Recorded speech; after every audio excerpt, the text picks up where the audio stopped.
Hello everyone, I welcome you all to this session on Analog and Digital Communication Lab. And in this lab, let's take up frequency modulation and demodulation using waveform generator IC8038. So in this experiment, we'll get to know how to generate frequency modulated signal using IC8038, and we'll also try to calculate its transmission bandwidth, that which is given by Carson's rule. And finally, we'll demodulate the frequency modulated signal using slope detector. So components required in order to perform this experiments are, we need the function generator IC8038, diode OA79, capacitors, resistors, power supply of 10 volt. We do also need AFO, CRO, and breadboards in order to make connections. So first, let's go through the pin diagram of 8038 IC. So this is the pinout diagram of IC8038.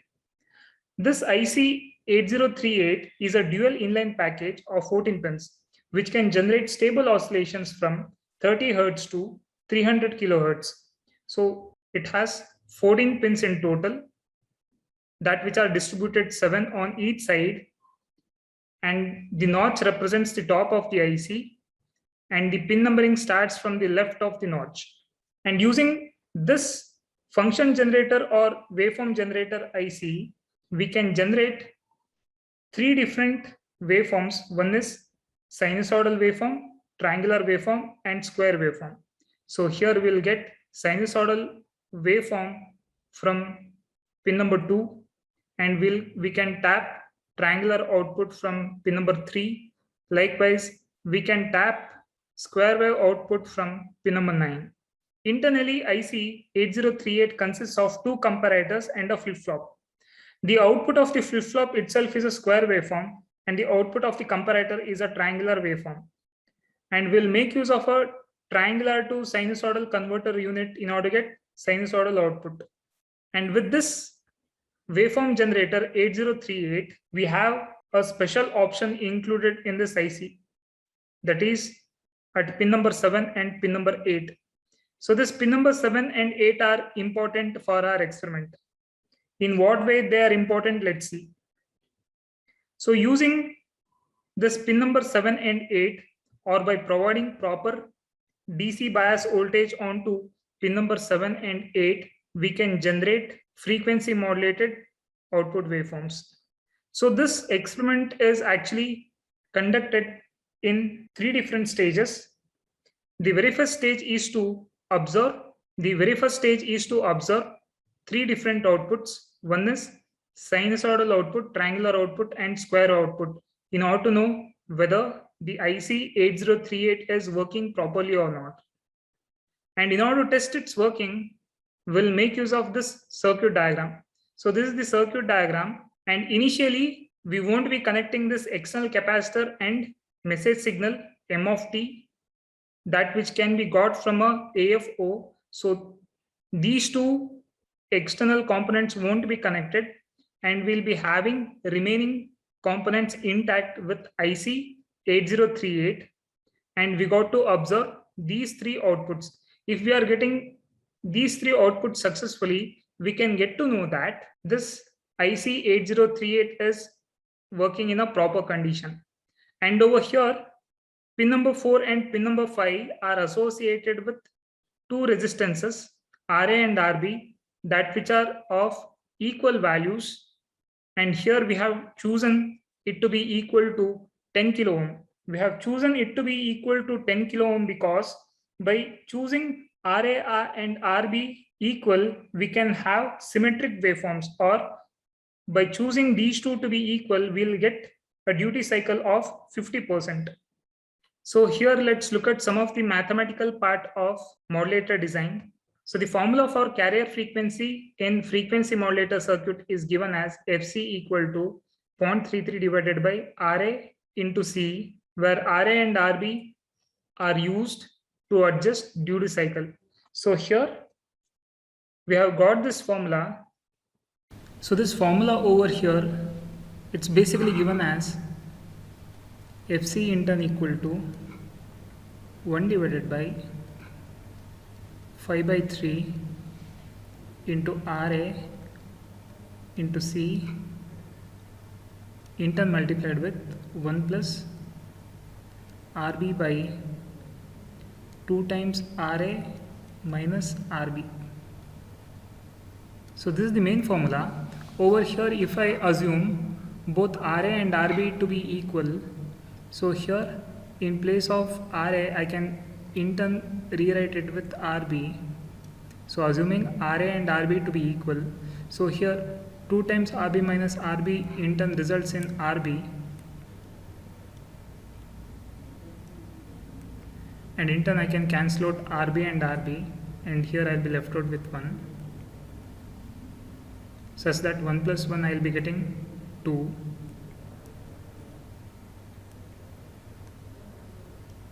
2 times 5 is 10.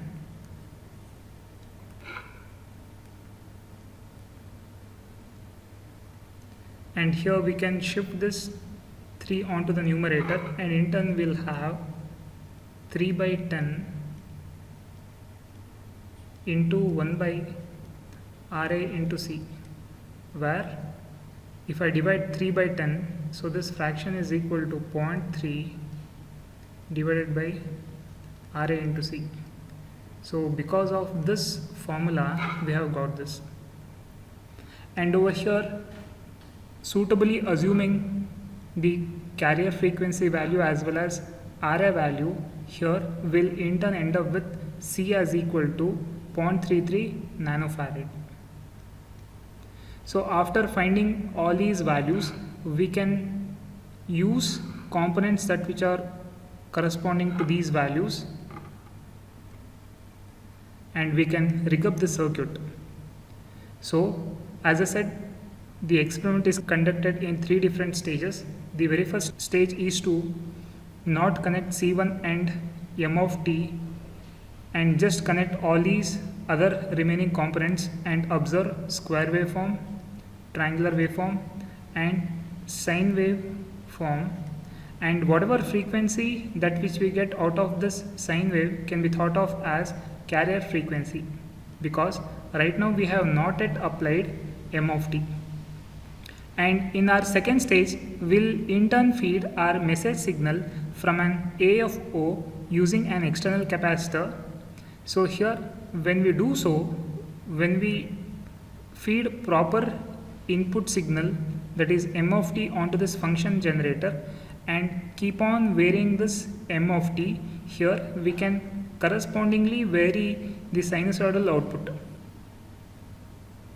In turn, we'll end up with a waveform that which looks like this. So where we can think of this signal to be our carrier signal, which is indicated as FC, and we can get this FC by not connecting M of t. So whatever signal that which we were getting in our stage 1 is this carrier signal, and later after applying this input signal M of t, here you can see that wherever we are having this positive half cycle, this frequency modulated output signal that which we are getting at pin number 2 will end up with this sort of waveform,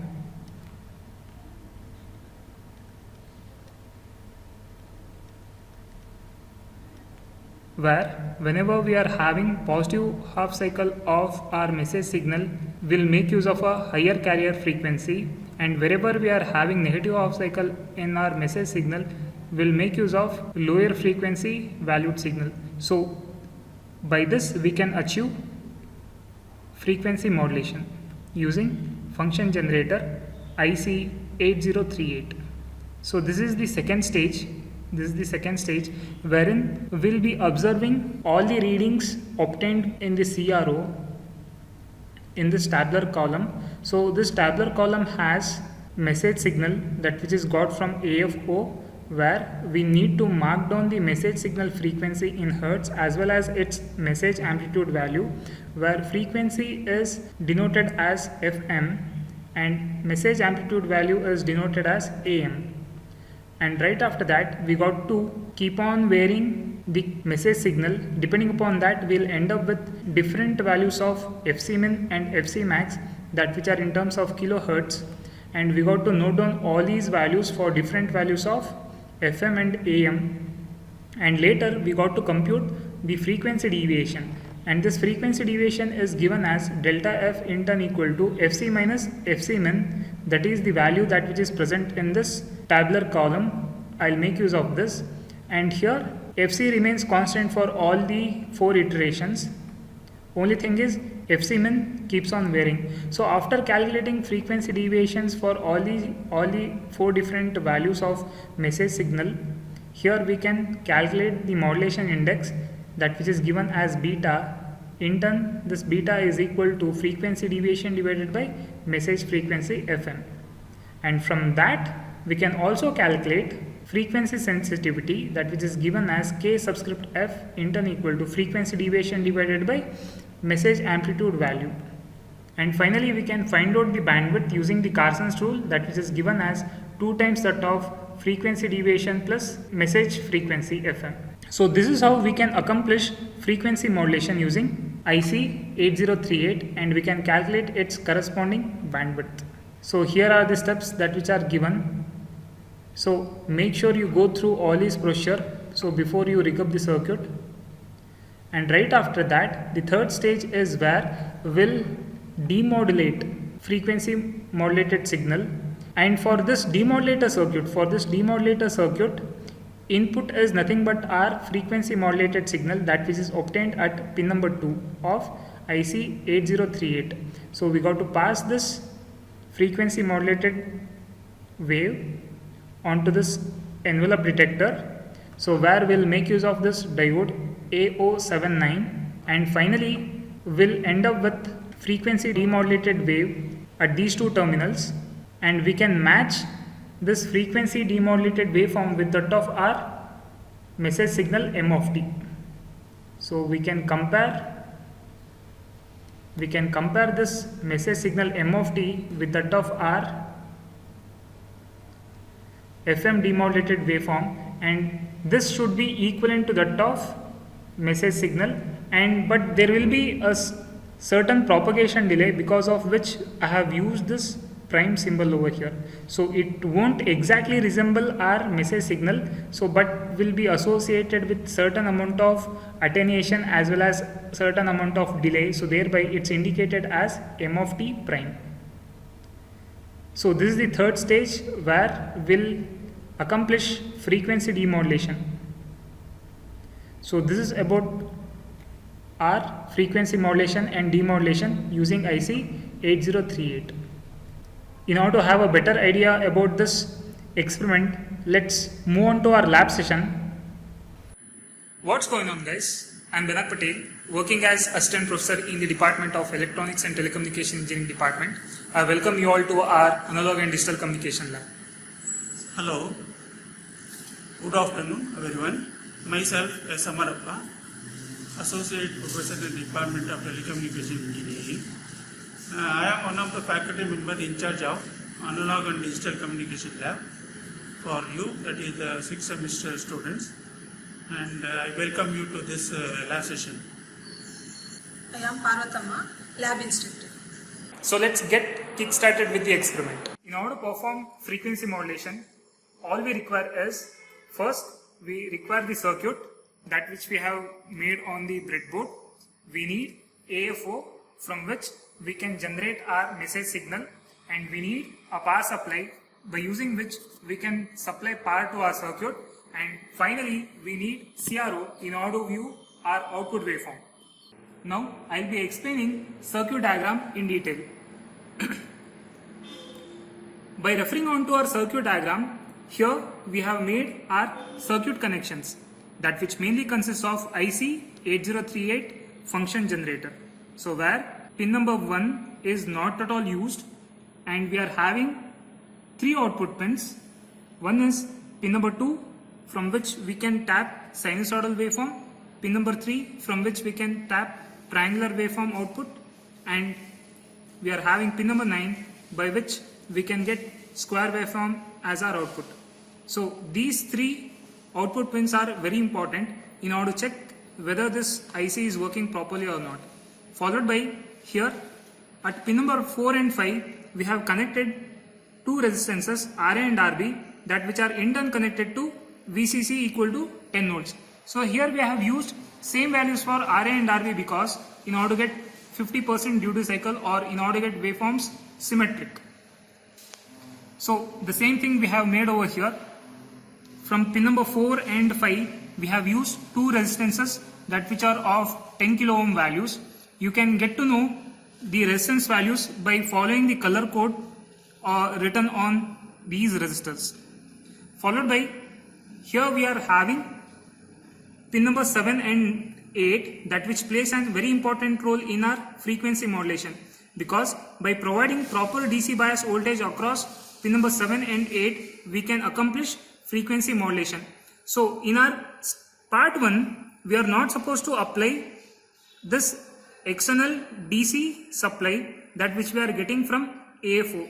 All we got to do is we got to watch these three outputs, not by connecting M of T, because here we have already given some power supply that which is powering up our waveform generator or function generator 8038. So we can watch sinusoidal wave, triangular wave as well as square wave without applying our message. So whatever sinusoidal waveform that which we get out of this can be considered as carrier frequency. So our main aim over here is to finally accomplish frequency modulation, but before that we got to check whether this IC is working properly or not. And in order to check whether it is operating properly or not, first step is not to apply the message signal and just watch these three outputs. Now let's try to watch these three outputs in our CRO. So for which here we have used our power supply, wherein we have supplied an DC voltage of 10 volts, where you can see that we have taken a tap from red knob and we have connected to horizontally shorted slots on the breadboard. So this wire over here is acting like VCC pin. So back here you can watch that from pin number 4 and 5 we have connected RA and RB, that which are in turn connected to VCC equal to 10 volts, as well as we are having pin number 6 that which is directly connected to VCC. So we have made a similar sort of connection on our breadboard over here. Likewise, we have taken one more connection, that is ground connection, from black color knob of the DC power supply, and we have connected it onto again horizontally shorted slots but on the opposite end. So this horizontally shorted slots are serving as ground points. So here from pin number 10 we got to connect a capacitor that which is of value equal to 3.3 nanofarad to the ground, and we got to short pin number 11 directly onto the ground, and we got to ground pin number 12 via a resistance equal to 82 kilo ohm. So here there is a typo error, so it should be modified to R2 equal to 82 kilo ohm. So here we have made a similar sort of connection over here. As you can see, we have connected a capacitor of 3.3 nanofarad back to the ground, as well as we have connected a resistance equal to 82 kilo ohm onto the ground point. Now, in order to check whether this IC 8038 is working properly or not, all we got to do is apply 10 volt DC supply, and in the absence of message signal, let's watch three different waveforms, for which we have used single strand wire from pin number 2, pin number 3 and pin number 9. Now let's observe three outputs. So starting from pin number 2, so if I feed pin number 2 output to channel 1 of our CRO by connecting red color wire of channel 1 and grounding the other wire, so I can watch in our oscilloscope that we are getting sinusoidal as our output waveform. So now let me change from pin number 2 to pin number 3. So this black colored single strand wire is connected from pin number 3 of 8038. So just by connecting this channel 1 onto pin number 3, we can get triangular waveform at our CRO. Likewise, I can get square waveform as our output by connecting red color wire of the channel onto pin number 9 of IC 8038. So let me just adjust the voltage division knob. So right now you can see that we are getting square waveform at our CRO. So this square waveform is the output of flip-flop. Likewise, the output of comparator is triangular waveform, and in order to get sinusoidal waveform, we are using triangular to sinusoidal waveform converter block. So after getting all these three output waveforms successfully, we can get to know that this IC 8038 is in a proper working state. Or else, if you are not getting these three output waveforms, you can arrive at a decision that there is some problem with this IC. So make sure to get these three waveforms from 8083 before you start frequency modulation experiment. So this completes our step 1 of verification. In our next step, let's demonstrate frequency modulation by connecting message signal from AFO. Okay, now let's try to get frequency modulated waveform by applying message signal from our AFO. So let me just first turn on our power supply. So right now I have just turned on our DC power supply and I have set it to 10 volt, and right now our circuit has got powered up. Now you can see that I have taken output from our pin number 2, that which is in turn connected to channel number 1 of CRO, and here is where we are getting sinusoidal waveform. So here is where we are getting our sinusoidal waveform. Now let me apply our message signal. I will be turning on our message signal, that which we are getting from a AFO. So the switch is on the back side of our AFO. You got to turn it on. And here is where I have set my AFO to 2.57 amplitude value volts, and I have set its frequency value to 284 Hertz. Now you can see that back in our CRO we have got frequency modulated waveform. So now let's move on to the third stage of frequency modulation, where we will be feeding frequency modulated waveform as input and we will be demodulating it in order to get our actual message signal. So now we are at the third stage, wherein we will be feeding frequency modulated waveform as input to demodulator circuit, and demodulator circuit here is nothing but our envelope detector, that which makes use of a diode OA79. So here this is the diode OA79, where copper colored terminal is positive terminal, and whereas black colored terminal is our negative terminal. So this OA79 differs from that of our normal diode in this fashion. In normal diodes we have silver ring, that which indicates the negative terminal, but whereas here the black colored terminal indicates the negative terminal, whereas the copper colored terminal represents the positive terminal. So here we have rigged the circuit similar to that of our demodulator circuit, wherein we are feeding the output of modulator circuit as input to demodulator circuit, and we are tapping the output of this demodulator circuit and we are feeding it to CRO. And in CRO you can see that we have got the demodulated waveform, that which exactly resembles our message signal. So this is how we can demonstrate modulation as well as demodulation of frequency modulated waveform. If you are having any queries, please do mention it in the comment section below. Thank you all.